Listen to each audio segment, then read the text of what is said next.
politics where you base performance over a pedigree. You start respecting people on the basis of their merit, than on the basis of the dynasty and surnames that they have. So these are values of a new India.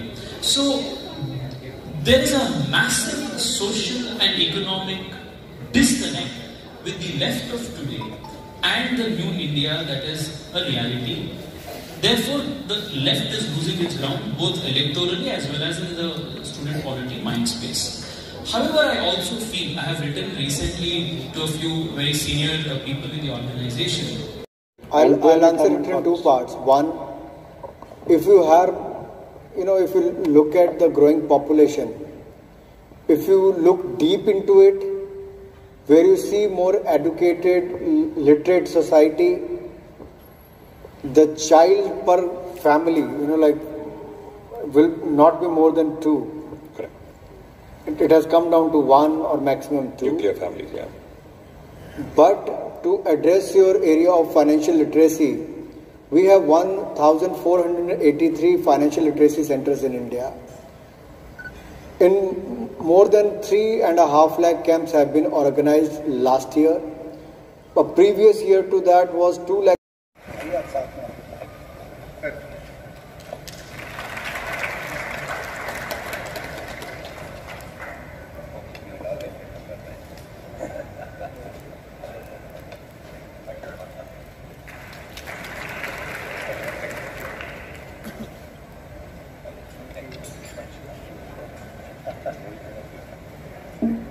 Camera. So you begin to edit the frame by removing objects, because everything conveys meaning once it comes into the frame. Till then it is a neutral, passive thing. The moment it comes into the frame, it becomes part of the narrative. So, great process. I just want to say this because I think we should set that idea first, that it's very different from literature, because there is a tendency for literary people to jump up and apply the templates they have in literary criticism to moving in. ಇದು ಉನ್ನತ ಹುದ್ದೆಗಳಲ್ಲಿ college ಪ್ರೊಫೆಸರ್ಗಳಾಗಿದ್ದವರು, ಈ ಬರಹಗಾರರಾಗಿದ್ದವರು, ಅವರು ಜೂರಿಲೆಲ್ಲ ಇರೋರು, ಅವರು ಇದಕ್ಕೆ award ಎಲ್ಲ ಕೊಡೋರು. It was a privileging of the privileged, actually, by the privileged. So this whole notion of being socially relevant was what Nikhil Chakravarti used to call a conversation between the island of 1 million. ಇವ್ರಿಗೆ ಮಾತಾಡ್ಕೊಳ್ತಾ ಇದ್ರು. Actually ಅವರು ಬಡವರ ಮೇಲೆ picture ಮಾಡಿದ್ದು ಬಡವರ ನೋಡ್ತಾ ಇರಲಿಲ್ಲ, ಇವರೇ ನೋಡ್ಕೊಂಡು ಮಾಡ್ತಾ ಇದ್ರು. To be there in the middle of the game. The audience, right? That I think that is where you bridged it between the maker and the audience. The audience actually watched it. What drove you to make films like that? Good afternoon, everybody. My privilege to be with these two prestigious people whom I am a great admirer and a great fan of yours. Film has basically always been a reflection of the society. I always say that, and time and again I have been telling about this, what happens in the society. Basically, by and large, we try to depict how we try to annoy people. So a lot of people got annoyed with me and myself from my fraternity itself in Bollywood. They said, how can you make a film like that which depicts us in a bad light, or you showed the reality of it. But I have to be true to my integrity of making film, because I never developed a cold feet while making a Chandni Bar or a Page 3 or a corporate world. They were not from my fraternity or my field. But when I wanted to make a film like Heroine from the film fraternity, so I should be integrated with my honesty. I should have not said, okay, because of I belong to this fraternity, so I can show everything is very good in the society or this. So Is our greatest actor, star, matinee idol, whatever we want to call him, Dr. Rajkumar. Rajkumar ಅವರು T K ರಾಮರಾಯರ ಅವರ ಕಾದಂಬರಿ ಆಧಾರಿತ ಒಂದು ಚಿತ್ರವನ್ನ ಮಾಡ್ತಾರೆ, ಬಂಗಾರದ ಮನುಷ್ಯ. ಈ ಬಂಗಾರದ ಮನುಷ್ಯವನ್ನ ಆಗಿನ ಕಾಲಕ್ಕೆ ಸುಮಾರು 2.5 ಲಕ್ಷ ಬಜೆಟ್ ನಲ್ಲಿ ಮಾಡ್ತಾರೆ. It was about 2.5 lakhs in 1972, and it is estimated to have collected about 8.7 crores in those days. Okay, that is Bangarada Manushya for you. And what was Bangarada Manushya about? ಬಂಗಾರದ ಮನುಷ್ಯದಲ್ಲಿ progressive writing anta yavudannu karitaro, which reflected in cinema, which is why we have a tradition of art house cinema in Karnataka which the other South Indian languages don't have.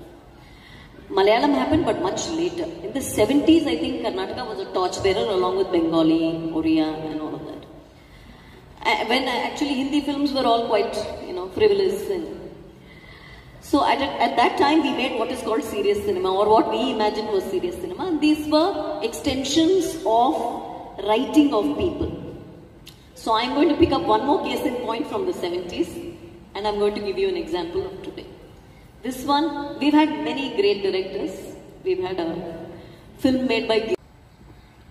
I think she's very provocative. So. See, I want to argue with 2 or 3 words that are being used now. First thing is contemporary. You can't have endings for contemporary stories. ಯಾಕಾಗಲ್ಲ ಅಂದರೆ ನಮಗೆ ದೇಶ ಕಾಲದಿಂದ ದೂರ ಇರಬೇಕು, ನಮಗೆ ಅಂತರ ಎಲ್ಲ ಕಾಣಿಸೋದಿಲ್ಲ ಅದು. To see the end of a story, you should be distant either in time or you should be distant in space. You should not be affected by the culture of that story, for you to judge it. Which is the privilege that Europeans had. They came around the world, pillaged, raped, looted and all that, and they wrote anthropological rubbish about us, which we call history now. Okay? So, because they were not affected by the culture that they were damaging. Then only you can be objective. That is what they call objective. But when you're living in a contemporary world on which you're remarking, how can you give solutions? How is it possible? You're affected by it and you're a part of it, you can't do it. That is why it was safe to pick stories from the past which nobody cares about. Let me give an example. I'll take the example she's given, okay? Of a person, of people I admire a lot, but I'm not in the name. Yeah, so I'm saying, see, ನೀವು ಮನುಸ್ಮೃತಿನ town ಹಾಲಲ್ಲಿ ಹೋಗಿ ಸುಟ್ಬಿಟ್ರೆ ಯಾರು ಸ್ವಾಮಿ ಅದನ್ನ ಓದಿರ್ತಾರೆ, ಅದು ಎಷ್ಟು 1000 ವರ್ಷ ಹಿಂದೆ ಬರೆದಿದ್ದು ಅದು, ಅದನ್ನ ಹೋಗಿ ನೀವು ಆವಾಗ ಸುಡ್ತಾ ಇರ್ತೀರಲ್ಲ, ನಿಮ್ಗೆ ತಲೆ ಕೆಟ್ಟಿದ್ಯಾ ಅಂತ ಹೇಳ್ಬೇಕು. ಸಿ, ನಿಮ್ಗೆ you should do something that bothers people. What kind of symbolic nonsense is this? See, I will tell you another thing. See, today you are talking about change, the uniform civil code is going to come up, and ಇವರೆಲ್ಲ ಹೆಂಗೆ ಬೊಂಬೆ ಹೊಡಿತಾರೆ ನೋಡಿ ಇವಾಗ paper ಅಲ್ಲಿ. See, you take the bad practices of Hindu society, okay? Untouchability, dowry, banishing of widows, not giving equal share of property to women, whatever, child marriage. Everything is made illegal in your constitution now. In India, all this is illegal. Why? Because you said it was bad and you made it illegal. Shouldn't you apply the same standard to everything? Otherwise, what kind of nonsense is this? For whose good did you ban it? By the same logic, you should ban all other bad things too. See, the other word I want to argue with is this Bandaya idea, okay? In Nan Prakara, what is the establishment? The other lit festivals that happen in the country is the establishment. Corporate support ide, government support ide, or yaryaro bandu, they will talk about India. Navella Bharat ಮಾತಾಡ್ತೀವಿ, ಅವರು India ಮಾತಾಡ್ತಾ ಇರ್ತಾರೆ. ಅವರು ಆಯ್ತಾ, ಅವ್ರದ್ದು establishment ದೊಡ್ಡ ಬಂಡವಾಳ ಇದೆ ಅದನ್ನ ಮಾಡೋದಕ್ಕೆ. ಇದು ಬಂಡಾಯ actually. This is the revolutionary one. Not that one. That's the established one. See, I say this because